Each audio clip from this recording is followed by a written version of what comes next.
one of you. Thank you. Have a wonderful day.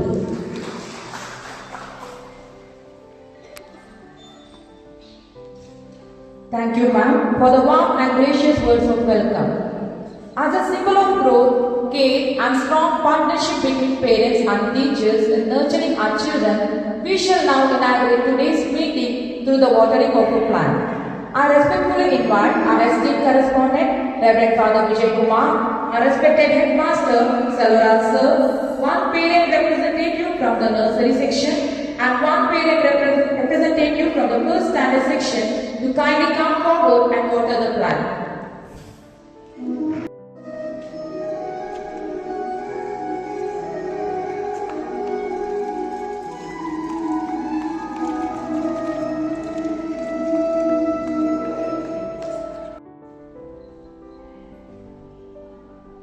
Respected Reverend Father Vijay Kumar, the correspondent of the secondary institution, City Open,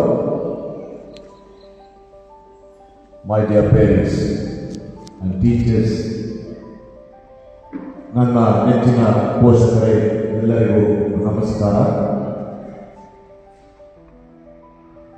ಇನ್ನೂ ಹಲವಾರು ಪೋಷಕರು ಬರಬೇಕಿದ್ದು ನಾವು nursery section ಮತ್ತೆ first standard ಪೋಸ್ಟ್ಗಳನ್ನ ಕರೆದಿರೋದು, ಯಾಕಂದರೆ ಹೊಸಬರಲ್ಲ ಅಂತ ಹೇಳ್ಬಿಟ್ಟು.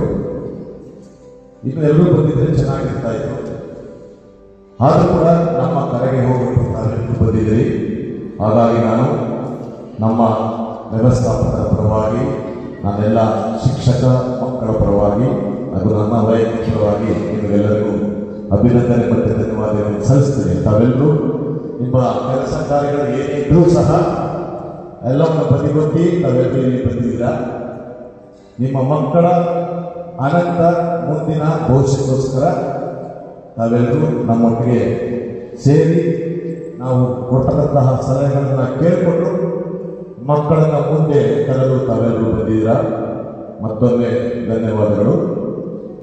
ವಿಶೇಷವಾಗಿ ನೀವೆಲ್ಲರೂ ನಮ್ಮ ಸಂಸ್ಥೆಗೆ ನಿಮ್ಮ ಮಕ್ಕಳನ್ನು ಸೇರಿಸಿದ್ದೀರಾ. ನಮ್ಮ ಮೇಲೆ ನಂಬಿಕೆ ಇಟ್ಕೊಂಡು ಒಳ್ಳೆಯ ವಿದ್ಯಾಭ್ಯಾಸ ಸಿಗುತ್ತೆ ಈ ಸಂಸ್ಥೆಯಲ್ಲಿ, ಈ ಶಾಲೆಯಲ್ಲಿ ಅಂತೇಳಿ ನಮ್ಮ ಶಾಲೆಗೆ ನಿಮ್ಮ ಮಕ್ಕಳನ್ನು ದಾಖಲಾತಿ ಮಾಡಿರ್ತೀರಾ. ಎಲ್ಲರಿಗೂ ಧನ್ಯವಾದಗಳು. ಮತ್ತೆ ಎಲ್ರಿಗೂ ಸ್ವಾಗತವನ್ನು ನಾನು ಕೋರ್ತೇನೆ. ನಾನು ಕೆಲವು ಮುಖ್ಯಾಂಶಗಳನ್ನು ಮಾತ್ರ ಹೇಳ್ತೇನೆ. ಒಂದು ಶಾಲೆಯನ್ನು ಅಚ್ಚುಕಟ್ಟಾಗಿ ಶಿಸ್ತುಬದ್ಧವಾಗಿ ಕ್ರಮವಾಗಿ ನಡೆಸಬೇಕಾದ್ರೆ ಅದರಲ್ಲಿ ಶಿಕ್ಷಕರು, ವಿದ್ಯಾರ್ಥಿಗಳು ಹಾಗೂ ಮುಖ್ಯವಾಗಿ ಪೋಷಕರು ಇವರೆಲ್ಲರೊಂದಿಗೆ ನಮ್ಮ ವ್ಯವಸ್ಥಾಪಕರು ಎಲ್ಲರೂ ಸೇರಿ ನಾವು ಅಚ್ಚುಕಟ್ಟಾಗಿ ಒಂದು ಶಾಲೆಯನ್ನು ಒಳ್ಳೆಯ ರೀತಿಯಲ್ಲಿ ಉನ್ನತ ಮಟ್ಟಕ್ಕೆ ಬೆಳೆಸಿಕೊಂಡು ಹೋಗಬೇಕಾಗುತ್ತೆ. ಹಾಗಾಗಿ ನಿಮ್ಮ ಪಾತ್ರವೂ ಸಹ ಅತಿ ಮುಖ್ಯ ನಮಗೆ. ಮಕ್ಕಳು ಶಾಲೆಗೆ ಬರಬೇಕಾದ್ರೆ ದಯವಿಟ್ಟು ಏನು ಸಮಯವನ್ನು ನಾವು ಏನು ಹೇಳಿರ್ತೀವೋ ಆ ಸಮಯದೊಳಗೆ ಮಕ್ಕಳನ್ನು ಶಾಲೆಗೆ ಕಳಿಸ್ತೀವಿ. ಸ್ವಲ್ಪ ದೂರ ಇದ್ದರೆ ಮಕ್ಕಳು ನಡ್ಕೊಂಡು ಬರ್ತಾರೆ ಅಂತ ಹೇಳಿ ಒಂದೇ ತರಗತಿ ಮಕ್ಕಳು ದಯವಿಟ್ಟು ಸ್ವಲ್ಪ ಬೇಗ ಕಳಿಸಿ. ಯಾಕಂದರೆ ಕೆಲವು ಮಕ್ಕಳು ಶಾಲೆಗೆ ತಡವಾಗಿ ಬರ್ತಾರೆ. ನಮ್ಮ ಶಾಲೆ ಟೈಮಿಂಗ್ಸ್ 9:15ಗೆ ನಾವು ಪಾಠ ಪ್ರವಚನಗಳನ್ನು ಶುರು ಮಾಡ್ತೇವೆ. 9:15ರಿಂದ 9:30 ತನಕ ಸ್ಟಡಿ ಪೀರಿಯಡ್ ಇರ್ತದೆ. ಈ ಒಂದು ಸಂದರ್ಭದಲ್ಲಿ ಈ LKG ಮಕ್ಕಳು ಕೂಡ 9:30ಗೆ ಅಸೆಂಬ್ಲಿಗೆ ಹೋಗ್ತಾರೆ, ಪ್ರೇಯರ್ಗೆ, ಬೆಳಗಿನ ಪ್ರಾರ್ಥನೆಗೆ ಹೋಗ್ತಾರೆ. 1ನೇ ತರಗತಿಯ ಮಕ್ಕಳು ಸಹ 9:30ಗೆ ಬೆಳಗಿನ ಪ್ರಾರ್ಥನೆಗೆ ತರ್ತಾರೆ. ಸೊ 9:30 ಪ್ರಾರ್ಥನೆ ಆದ ನಂತರ ಇಮಿಡಿಯೇಟ್ ಫಸ್ಟ್ ಪೀರಿಯಡ್ ಸ್ಟಾರ್ಟ್ ಆಗುತ್ತೆ. ಸೊ ಹಾಗಾಗಿ ಮಕ್ಕಳಿಗೆ ಅಲ್ಲಿ ಒಂದು 1/4 ಗಂಟೆ ಬೇಗ ಬಂದರೆ, ಯಾಕಂದರೆ ನಮಗೆ ಶಿಕ್ಷಕರಿಗೆ ಪ್ರಾರ್ಥನೆ ಇದೆ 9 ಗಂಟೆಗೆ, ಒಂದು 9:15 ಆಗುತ್ತೆ. 9:15 ಅಷ್ಟರಲ್ಲಿ ಮಗು ಶಾಲೆ ಇದ್ದರೆ ಒಂದು 15 ನಿಮಿಷ ಮಗುವಿಗೆ ನಾವು ಏನಾದರೂ ಬೇಸಿಕ್ ಅಂದರೆ ಅಕ್ಷರವನ್ನು ಬರೆಯೋದು, ಆ ಪದಗಳನ್ನು ಉಚ್ಚಾರಣೆ ಮಾಡಿ ಸರಿಯಾಗಿ ಸ್ಪಷ್ಟವಾಗಿ ಓದ್ತಕ್ಕಂಥದ್ದು ಎಲ್ಲವನ್ನು ನಾವು ಕಳಿಸ್ಬೋದು. ಅಲ್ಲಿ ಮ್ಯಾಥ್ಸ್ ಟೀಚರ್ ಇದ್ದರೆ ಪೇಪರ್ ಕಳಿಸ್ತಕ್ಕಂಥದ್ದು, ಸೈನ್ಸ್ ಟೀಚರ್ಸ್ ಇದ್ದರೆ ಫಾರ್ಮುಲಾ ಕಳಿಸ್ತಕ್ಕಂಥದ್ದು, ಇದು ಚಿಕ್ಕದ್ರಿಂದಲೇ ಬಂದುಬಿಟ್ರೆ ಆಗ ನಿಮ್ಮ ಮಗುಗೆ ಒಳ್ಳೆಯ ಬೇಸಿಕ್ಸ್ ಬಿಡ್ತದೆ. ನೀವು ತಡವಾಗಿ ಮಕ್ಕಳನ್ನ ಶಾಲೆಗೆ ಕಳಿಸಿದ್ರೆ ಅಲ್ಲಿ ಏನಾಗುತ್ತೆ ಅಂತ ಹೇಳಿದ್ರೆ ಆ ಒಂದು ಸಮಯ ಉಂಟಲ್ಲ ಅದು ನಿಮ್ಮ ಕಲಿಸುವ ಸಮಯ. ಆ ಸಮಯ ಶಿಕ್ಷಕರು ಬಿಟ್ಟಿದ್ದು, HM ಬಿಟ್ಟಿದ್ದು, ಫಾದರ್ ಬಿಟ್ಟಿದ್ದು ಅವ್ರು ಮಾಡ್ಕೊಳ್ಳಿ. ನಾವು ಫೀಸ್ ಕಟ್ಟಲ್ವಾ? ನಮ್ಮ ಜವಾಬ್ದಾರಿ ಮುಗಿದು. ಇದು ಬಹಳಷ್ಟು ಪೋಷಕರಿರ್ತಕ್ಕಂಥ ತಪ್ಪು ಪರಿಕಲ್ಪನೆ. We have to understand the growth and development of every child. Machines ಅಲ್ಲ ಮಕ್ಕಳು, ರಾಬೋಟಿಕ್ ಅಲ್ಲ. ಎಲ್ಲೋ ತಗೊಂಡೋಗಿ ಹಾಕ್ತೀವಿ, ಯಾರೋ ನೋಡ್ಕೊಳ್ತಾರೆ, ಅವರ ಬೆರಳಿದ್ದಾರೆ ಅಲ್ಲ. Human beings and they are very very small kids. ಚಿಕ್ಕ ಚಿಕ್ಕ ಮಕ್ಕಳು, ಪುಟ್ಟ ಮಕ್ಕಳು. ನಿನ್ನೆ ಮೊನ್ನೆ ನಿಮ್ಮ ಜೊತೆ ಆಟ ಆಡ್ಕೊಂಡು ಮನೇಲಿ ಇದ್ದಂಥ ಮಕ್ಕಳು ಇಂದು ಶಾಲೆಗೆ ಬಂದು ಹೊಸ ಹೊಸ ವಿಚಾರಗಳನ್ನು ಕಲಿಬೇಕು, ಹೊಸ ಹೊಸ ವ್ಯಕ್ತಿಗಳ ಜೊತೆ ಪರಿಚಯ ಮಾಡ್ಕೊಳ್ಬೇಕು ಅಂದರೆ ಸುಲಭ ಅಲ್ಲ. It needs lot of time, it needs lot of support. ಅಂದರೆ ಆ ಒಂದು ಕಲಿಕೆಯ ಒಂದು ಸಂದರ್ಭದಲ್ಲಿ ಸಾಕಷ್ಟು ಸಪೋರ್ಟಿವ್ ವ್ಯಕ್ತಿಗಳು ಬೇಕಾಗ್ತದೆ. ಸೊ ಅಲ್ಲಿ ನೀವು ಮಾಡಿ ನಾನು ಮಾಡಿ ಅಂತ ನಮ್ಮಿಬ್ಬರ ನಡುವೆ, ಶಾಲೆ ಮತ್ತು ಪೋಷಕರ ನಡುವೆ ನಾವು ವಾಗ್ವಾದ ಮಾಡಿ ಕೂತ್ಕೊಂಡ್ರೆ ಪ್ರಯೋಜನ ಇಲ್ಲ. What is our intention? ನಮ್ಮ ಉದ್ದೇಶ ಏನು? ನಮ್ಮ ಒಳ್ಳೆಯ ವಿದ್ಯಾಭ್ಯಾಸವನ್ನು ಪಡೆದುಕೊಳ್ಬೇಕು, ಒಳ್ಳೆಯ ವ್ಯಕ್ತಿಯಾಗಿ ಬೆಳಿಬೇಕು. ಅದು ನಮ್ಮ ಉದ್ದೇಶ. ಆ ಉದ್ದೇಶಕ್ಕೆ ನಾವಿಬ್ಬರು ನೀರೆರೆಯಬೇಕು. ಇವತ್ತು ನೋಡಿ, ಪ್ರಾರಂಭದಲ್ಲಿ ಇಬ್ಬರು ಪೋಷಕರು ನಾವು ಸೇರಿ ಆ ಗಿಡಕ್ಕೆ ನೀರೆರೆಯುವುದು. ಅದರ ಉದ್ದೇಶ ಏನು? ನಿಮ್ಮ ಮಗುವಿನ ಬೆಳವಣಿಗೆ, ನಿಮ್ಮ ಮಗುವಿನ ಆರೈಕೆ, ನಿಮ್ಮ ಮಗುವಿನ ವಿದ್ಯಾಭ್ಯಾಸ ಕೇವಲ ನಮ್ಮಿಂದ ಮಾತ್ರ ಸಾಧ್ಯ ಆಗೋದಿಲ್ಲ. We need your support, we need your helping hand. ನಿಮ್ಮ ಸಪೋರ್ಟ್ ಇಲ್ಲದೆ, ನಿಮ್ಮ ಒತ್ತಾಸೆ ಇಲ್ಲದೆ ಬರೀ ಶಿಕ್ಷಕರು, ಬರೀ ಶಾಲೆ, ಬರೀ HM, ಬರೀ ಫಾದರ್ ಏನು ಮಾಡಲಿಲ್ಲ. Please be reminded about it. ಇದನ್ನು ದಯವಿಟ್ಟು ಎಲ್ಲ ಪೋಷಕರು ತಿಳಿದುಕೊಳ್ಳಿ. ಏಕೆಂದರೆ ಆ ಮಗು ಇನ್ನು ಪುಟ್ಟ ಮಗು, ಆಮೇಲೆ ಆ ಮಗು ನಿಮ್ಮ ಮಗು. ಇದರಲ್ಲಿ ನಾವೆಲ್ಲರೂ ಅರ್ಥ ಮಾಡ್ಕೊಳ್ಬೇಕಾದ ಮುಖ್ಯ ಅಂಶ, ನಿಮ್ಮ ಮಗು ಶಾಲೆಗೆ ಎಷ್ಟು ಹೊತ್ತಿರ್ತದೆ? ಅಮ್ಮಮ್ಮ ಅಂದರೆ 6ರಿಂದ 8 ಗಂಟೆ ಟೈಮ್, ಹೌದಲ್ವಾ? 6ರಿಂದ 8 ಗಂಟೆ ಟೈಮು ಶಾಲೆಗೆ ಇರ್ತದೆ. ಮನೆಗೆ ಎಷ್ಟು ಹೊತ್ತಿರ್ತದೆ? ಎಷ್ಟು ಹೊತ್ತಿರ್ತದೆ? 8 ಗಂಟೆ ಟೈಮ್ ಮೈನಸ್ ಮಾಡಿದ್ರೆ ಎಷ್ಟು ಅವರು 24 hours ಅಲ್ಲಿ?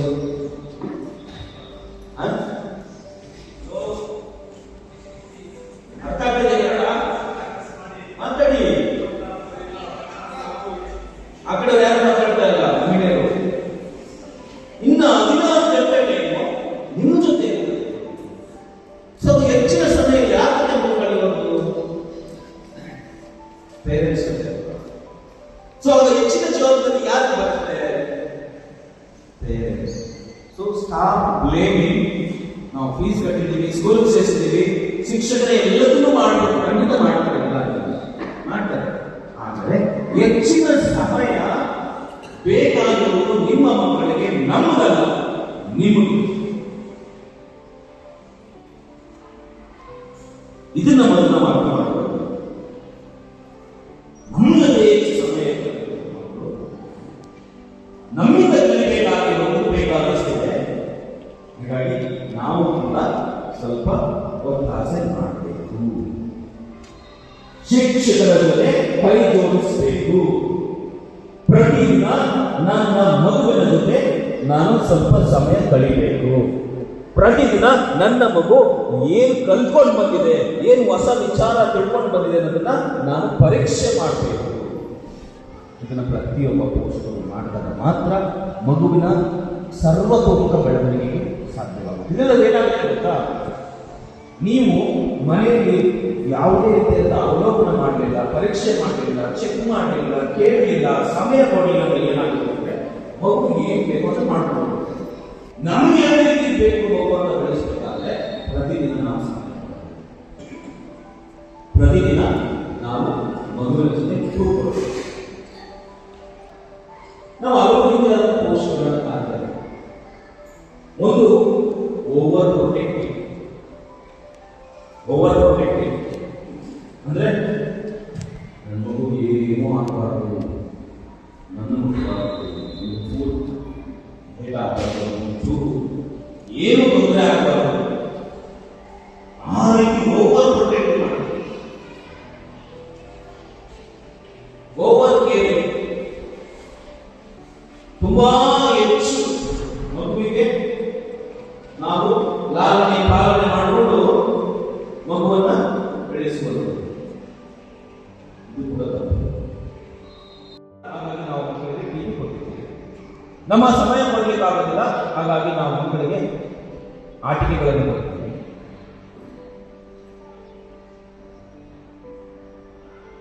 ಸೊ ಲೇಟರ್ ಏನ್ ಮಾಡುತ್ತೆ ಮಗು? ಅದ್ರ ಮೇಲೆ ಡಿಪೆಂಡೆಂಟ್ ಆಗುತ್ತೆ, ಟಿವಿ ಮೇಲೆ ಡಿಪೆಂಡ್ ಆಗುತ್ತೆ, ಮೊಬೈಲ್ ಮೇಲೆ ಡಿಪೆಂಡ್ ಆಗುತ್ತೆ, ಆಟೋಗಳ ಮೇಲೆ ಡಿಪೆಂಡ್ ಆಗುತ್ತೆ, ಪೇರೆಂಟ್ಸ್ಗಳ ಮೇಲೆ ಡಿಪೆಂಡ್ ಆಗುತ್ತೆ. ಸ್ವಲ್ಪ ಬೆಳೆದ ಮೇಲೆ ಏನಾಗುತ್ತೆ, ಮಗು ಹೇಳಿದ ಮಾತು ಕೇಳಲ್ಲ. ಯಾರು ದಾರಿ ತೋರಿಸಿದ್ದು? ನಾವೇ. ನನ್ನ ಟೈಮ್ ಇಲ್ಲಪ್ಪ, ನೀನು ಆಟ ಆಡ್ತೀನಿ, ನನಗೆ ಟೈಮ್ ಇಲ್ಲ, ನೀನು ಟಿವಿ ನೋಡ್ತೀನಿ, ನನಗೆ ಟೈಮ್ ಇಲ್ಲ, ಅಥವಾ ಮೊಬೈಲ್ ನೋಡ್ತೀನಿ.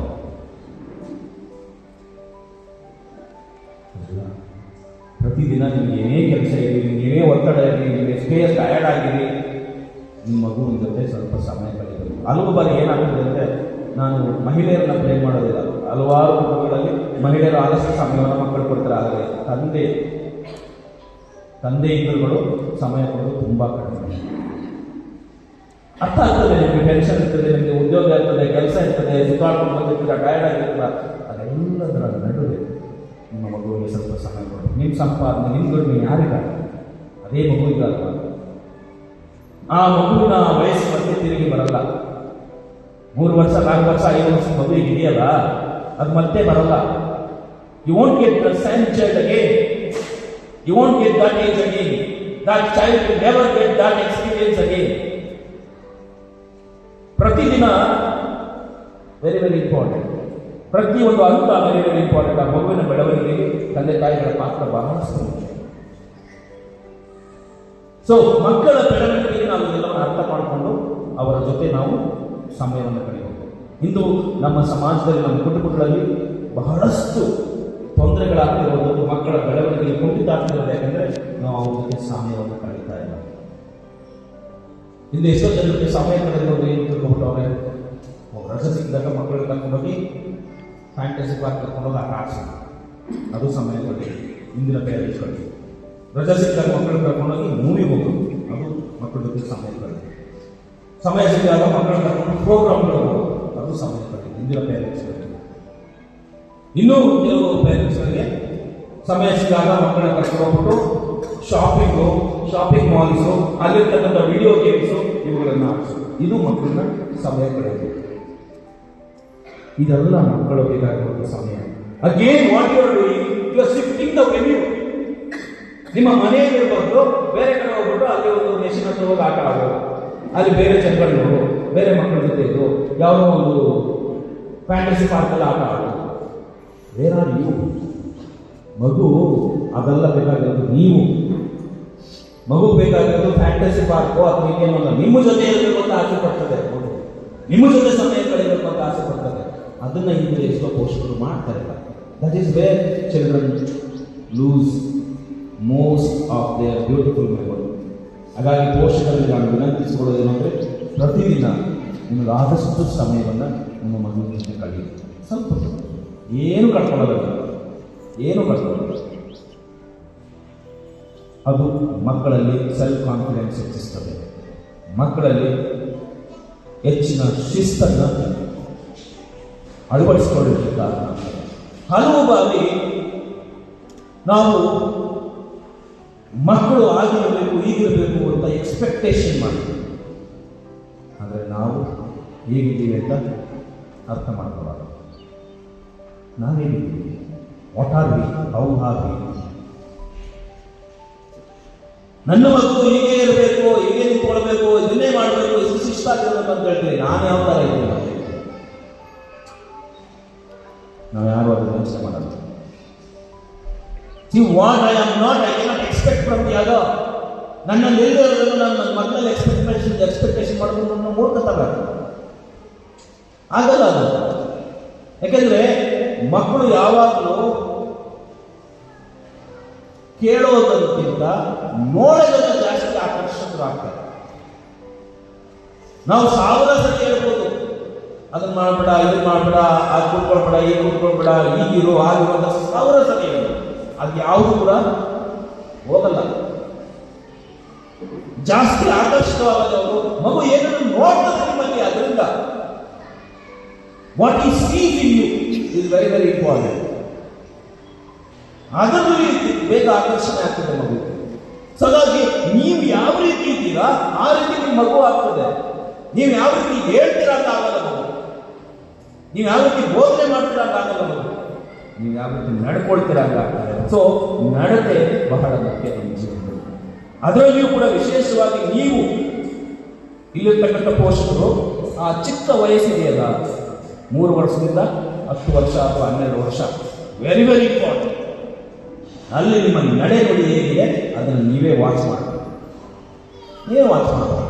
ನಿಮ್ಮ ಮನೆಯಲ್ಲಿ ನಿಮ್ಮ ಮಕ್ಕಳ ಜೊತೆ ನೀವು ಹೇಗೆ ವರ್ತಿಸ್ತೀರಾ, ನೀವು ಪತಿ ಪತ್ನಿ ಹೇಗೆ ವರ್ತಿಸ್ತೀರಾ, ನಿಮ್ಮ ಅಣ್ಣ ತಮ್ಮಂದಿರು ಅಥವಾ ನಿಮ್ಮ ಸಂಬಂಧಿಕರ ಜೊತೆ ಹೇಗೆ ವರ್ತಿಸ್ತೀರಾ, ಹೇಗೆ ಮಾತಾಡ್ತೀರಾ, ಯಾವ ರೀತಿ ನಡ್ಕೊಳ್ತೀರಾ, ಅದು ಬಹಳಷ್ಟು ದೊಡ್ಡ ಪ್ರಭಾವವನ್ನು ನಿಮ್ಮ ಮಗು ಮೇಲೆ ಬೀರುತ್ತೆ. ನಮಗೆ ಗೊತ್ತಾಗಲ್ಲ, ಯಾಕೆಂದರೆ ಮಗುಗೆ ಆಗ ಬರೀ ಕೆಲಸ ಇಲ್ಲ, ಬರೀ ಅಬ್ಸರ್ವ್ ಮಾಡೋದು ಜಾಸ್ತಿ ದೊಡ್ಡ ಕೆಲಸ ಇಲ್ಲ.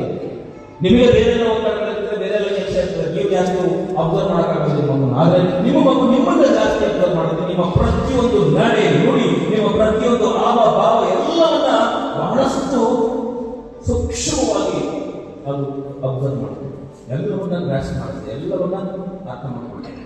ಸೊ ನೀವು ಹೇಗೆ ಬದುಕ್ತಿದ್ದೀರಾ ಅನ್ನೋದು ಬಹಳಷ್ಟು ಮುಖ್ಯ. ನಿಮ್ಮ ಮಗುವಿನ ಶಿಸ್ತಿನ ಮೇಲೆ, ನಿಮ್ಮ ಮಗುವಿನ ವ್ಯಕ್ತಿತ್ವದ ಮೇಲೆ. ನಿಮ್ಮ ಮಗುವಿನ ವ್ಯಕ್ತಿತ್ವ ಒಳ್ಳೆ ರೀತಿ ಇರಬೇಕಾ, ನಿಮ್ಮ ವ್ಯಕ್ತಿತ್ವ ಹೇಗೆ ಅಂತ ಪ್ರಶ್ನೆ ಮಾಡ್ತೀವಿ, ಅಷ್ಟೇ ಸಿಂಪಲ್. ನಿಮ್ಮ ಮಗುವಿನಲ್ಲಿ ಶಿಸ್ತು ಇರಬೇಕಾ, ನೀವೆಷ್ಟು ಶಿಸ್ತಿನಿಂದ ಇದ್ರೆ ನೀವು ಪ್ರಶ್ನೆ ಮಾಡ್ತೀವಿ. ನಾನು ಮನೆಯ ಶಿಸ್ತನ್ನ ಪಾಲನೆ ಮಾಡೋದಿಲ್ಲ, ಮಗುವಿನಿಂದ ಎಕ್ಸ್ಪೆಕ್ಟ್ ಮಾಡಲಿಕ್ಕಾಗ್ತದ? ಚಾನ್ಸೇ ಇಲ್ಲ. ನನ್ನಲ್ಲಿ ಮೌಲ್ಯಗಳಿಲ್ಲ, ಒಳ್ಳೆ ನಡತೆ ಇಲ್ಲ, ಬಾಯಿ ತೆಗೆದ ಕೆಟ್ಟ ಮಾತುಗಳನ್ನು ಆಡ್ತೀನಿ, ಬಾಯಿ ತೆಗೆದ ಸುಳ್ಳನ್ನು ಹೇಳ್ತೀನಿ, ಮಗು ಮಾತ್ರ ಸುಳ್ಳು ಹೇಳ್ಬೇಡ ಆಗ್ತದೆ. ಒಂದು ಸಣ್ಣ ಉದಾಹರಣೆ. ಅಪ್ಪ ದುಡಿದು ಸುಸ್ತಾಗಿರೋದು ಮಲಗಿದ್ದಾರೆ, ಮಗು ಶಾಲೆಯಿಂದ ಬಂದಿದೆ, ಪತ್ನಿಯನ್ನು ಅಡುಗೆ ಮಾಡ್ತಾ ಇದ್ದಾರೆ, ಫೋನ್ ಬರುತ್ತೆ. ಅಪ್ಪ ಆಲ್ರೆಡಿ ಟಯರ್ಡ್ ಆಗಿದ್ದಾರೆ. ಫೋನ್ ಬಂದ ತಕ್ಷಣ ಮಲ್ಕೊಂಡು ಹೇಳ್ತಾರೆ ಮಗುಗೆ, ಮಗು ಯಾರು ಫೋನ್ ನೋಡು, ಅಪ್ಪ ಇಲ್ಲ ಅಂತ ಹೇಳ್ಬಿಟ್ಟು ಮಗು ಏನು ಮಾಡುತ್ತೆ, ಫೋನ್ ಎತ್ಕೊಳ್ಳುತ್ತೆ, ಅಪ್ಪ ಇಲ್ಲ ಹೊರಗಡೆ ಹೋಗಿದ್ದಾರೆ ಅಂತ ಹೇಳುತ್ತೆ. ಇದರಲ್ಲಿ ಏನು ಅರ್ಥ ಆಗುತ್ತೆ? ಏನು ಅರ್ಥ ಆಯ್ತು? ಸುಳ್ಳು ಹೇಳ್ಬೇಡ ಅನ್ನೋದಲ್ಲ, ಸುಳ್ಳು ನೀವು ಹೇಳಿಸ್ತಾ ಇದ್ದೀರಾ. ಸುಳ್ಳು ಹೇಳ್ಬೇಡ ಅನ್ನೋ ಒಂದು ಇದು ಬಿಯರ್ ಟೀಚಿ. ಸುಳ್ಳು ಹೇಳಿದ್ರೆ ನಾವೇ ಕಲಿಸ್ತಾ ಇದ್ದೀವಿ. ಇದ್ರ ಮೇಲೆ ಅರ್ಥ ಆಗ್ತಿದೆ ಅಂತಂದ್ರೆ, ನಾವು ಸಾವಿರಾರು ಬಾರಿ ಸುಳ್ಳು ಹೇಳ್ಬೇಡ ಅಂತ ಹೇಳಿರ್ಬೋದು, ಆದ್ರೆ ತಂದೆ ತಾಯಿಗಳಾಗಿರ್ತಕ್ಕಂಥ ನಾವೇ ಅವ್ರ ಕಣ್ಣು ಮುಂದೆ ಅವ್ರ ಕೈಯಲ್ಲೇ ಸುಳ್ಳು ಹೇಳಿಸುವಾಗ ದಿಸ್ ಇಸ್ ಓಕೆ. ಮುಂದೊಂದು ದಿನ ಮಗು ಕಾಲೇಜ್ ಹೋಗ್ತದೆ, ಕಾಲೇಜ್ ಬಂಕ್ ಮಾಡ್ಬಿಟ್ಟು ಮೂವಿಗೋ ಎಲ್ಲೋ ಯಾರ ಜೊತೆ ಹೋಗಿರ್ತಾರೆ. ಮಗ ಹೇಗಿದೆಯಪ್ಪ, ಏನು ಹೇಳ್ತೆ ಮಗು? ಕ್ಲಾಸಲ್ಲಿದ್ದೀನಮ್ಮ. ಆದರೆ ಮಗು ಇರೋದಿಲ್ಲಿ ಸಿನಿಮಾಗಲ್ಲೋ ಪಾರ್ಕ್ಗಳೋ ಇಲ್ಲ. ಯಾರು ಹೇಳ್ಕೊಂಡಿದ್ದು? ಯಾರು ಹೇಳ್ಕೊಂಡಿದ್ದು ಸುಳ್ಳು ಹೇಳಲಿಕ್ಕೆ? ಈಗ ಯಾರನ್ನು ಪ್ಲೇ ಮಾಡಬೇಕು? ಮಗುನ ಪ್ಲೇ ಮಾಡ್ಕೊಳ್ಬೇಕಾ, ನಮ್ಮನ್ನು ನಾವು ಪ್ಲೇ ಮಾಡ್ಕೊಳ್ಬೇಕಾ? ನಾವೇ ಕಲಿಸ್ಕೊಂಡಿದ್ದು. ಸುಳ್ಳು ಹೇಳು ಸಮಯಕ್ಕೆ ತಕ್ಕಂತೆ ಅಂತ ನಾವೇ ಹೇಳ್ಕೊಟ್ಟಿದ್ದು. ಮುಂದೆ ಸುಳ್ಳು ಹೇಳುವಾಗ ನಮಗೆ ಹರ್ಟ್ ಆಗ್ತದೆ, ಈಗ ಸುಳ್ಳು ಹೇಳುವಾಗ ನಮಗೆ ಆಗ್ತದೆ. So my dear parents, my humble request to you is, every move, every word that you speak in front of your child is very very important. ಬಹಳ ಮುಖ್ಯ. ನೀವು ಒಂದೊಂದು ಮಾತುಗಳನ್ನು ಆಡುವಾಗ, ಒಂದೊಂದು ನಡತೆಯೂ ಕೂಡ ನಿಮ್ಮ ಮಗುವಿನ ಮೇಲೆ ಬಹಳಷ್ಟು ಪರಿಣಾಮ ಬೀರುತ್ತದೆ. ಬೇರೆಯವರು ನಾವು ದೊಡ್ಡದಾಗಿ ಪರಿಗಣಿಸೋದಿಲ್ಲ. For your child, the other world is nothing before you, because for your child, you are the hero or you are the heroine. I always say, every parent ಆ ಮಗುಗೆ ನೀವೇ ದೊಡ್ಡ ಹೀರೋ, ನೀವೇ ದೊಡ್ಡ ಹೀರೋಯಿನ್. ಬೇರೆ ದೊಡ್ಡ ಕಾಣಲ್ಲ ನಿಮ್ಮ.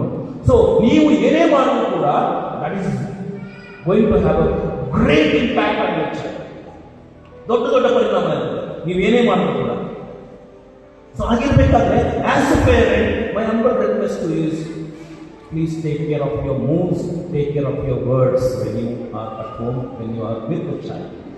ನಿಮ್ಮ ಮಗುವಿನ ಜೊತೆ ಇದ್ದಾಗ ನೀವು ಏನು ಮಾತಾಡ್ತೀರಾ, ನೀವು ಹೇಗೆ ನಡೆದುಕೊಳ್ತೀರಾ, ಇಟ್ಸ್ ವೆರಿ ವೆರಿ ಇಂಪಾರ್ಟೆಂಟ್. ಅದನ್ನು ಬಿಟ್ಟು ಶಾಲೆಗೆ ಸೇರಿಸಿದ್ದೀವಿ, ಶಾಲೆ ಮಾಡ್ಕೊತಾರೆ ಏನು ಪ್ರಯೋಜನ ಇಲ್ಲ. ನಾವು ವಿದ್ಯೆ ಕೊಡ್ಬೋದು, ಸಂಸ್ಕಾರ ಕೊಡಲಿಕ್ಕಾಗಲ್ಲ. ಸಂಸ್ಕಾರ ಕೊಡೋದಿಲ್ಲ ಮನೇಲಿ ತಂದೆ ತಾಯಿಗಳಿಂದ. We can always teach to be excellent student in the exam as a parent, as a teachers and as an education system. But ಸಂಸ್ಕಾರ ಕಲಿಸಬೇಕು, ವ್ಯಕ್ತಿತ್ವ ಸರಿಯಾದ ರೀತಿ ಬೆಳಬೇಕು ಅಂದರೆ ತಂದೆ ತಾಯಿಗಳಿಗೆ ಮಾಡಬೇಕು. ನಾನು ಯಾವುದೇ ಕಾರಣಕ್ಕೂ ಶಿಕ್ಷಕರ ಪಾತ್ರ ಇಲ್ಲ ಅಂತ ಹೇಳ್ತಾ ಇಲ್ಲ. ಮೊದಲ 15 ವರ್ಷ ನೀವು ಎಷ್ಟು ಮುಖ್ಯನೋ ಅದೇ ರೀತಿ ಶಿಕ್ಷಕರು ಕೂಡ ಮುಖ್ಯ. ಇಬ್ಬರು ಒಟ್ಟಿಗೆ ಸೇರಿದಾಗ ಮಾತ್ರ ಮಗು ಸರ್ವತೋಮುಖ ಬೆಳವಣಿಗೆ ಸರಿಯಾದ ವ್ಯಕ್ತಿತ್ವವನ್ನು ರೂಪಿಸಿಕೊಳ್ಳಲಿಕ್ಕೆ ಸಾಧ್ಯ. ಸೊ ಹಾಗಾಗಿ my humble request to all the parents, especially the child what you have in this age is very very important and very very precious. That we will try our best to give our best education to your child. ನಾವು ನಿಮ್ಮ ಮಕ್ಕಳಿಗೆ ಪೂರಕವಾದಂಥ ಅತ್ಯುನ್ನತವಾದಂಥ ವಿದ್ಯಾಭ್ಯಾಸವನ್ನು ಕೊಡಲಿಕ್ಕೆ ನಾವು ಸತತ ಶ್ರಮಿಸ್ತೇವೆ. ನಮ್ಮ ಜೊತೆ ನಿಮ್ಮ ಕಲಿಕೆ ಹೇಳಿ ಈ ಮುಖಾಂತರ ನಿಮ್ಮ ನಂಬಿಕೆಗೆ, ನಿಮ್ಮ ಪ್ರೋತ್ಸಾಹಕ್ಕೆ, ನಿಮ್ಮ ಸಹಕಾರಕ್ಕೆ ನನ್ನ ವೈಯಕ್ತಿಕವಾದ ಶಾಲೆಯ ಎಲ್ಲರ ಪರವಾಗಿ ತುಂಬ ಧನ್ಯವಾದಗಳನ್ನು ಸಲ್ಲಿಸುತ್ತೇನೆ. God bless you.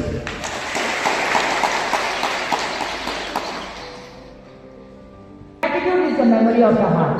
To express our sincere thanks to everyone who contributed to the success of this gathering, I invite Mr. Subina to deliver the word of. On behalf of our institution, I would like to express my heartfelt gratitude to our respected correspondent, Reverend Father Vijay Kumar, for his valuable guidance, encouragement, and continuous support towards the growth of our institution. Thank you, dear Father. I extend my sincere thanks to our headmaster, Selvaraju sir, for his leadership, dedication, and efforts in organizing this meaningful meeting. Thank you, dear sir. My special thanks to all the parents for taking time from your busy schedules to attend this meeting. Your support, cooperation, and involvement play a vital role in the education and overall development of our children. Thank you, dear parents.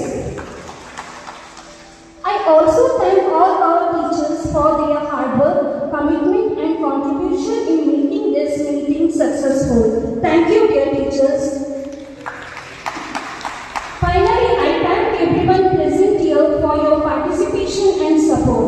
Let us continue to work together for the bright future of our children. Thank you all.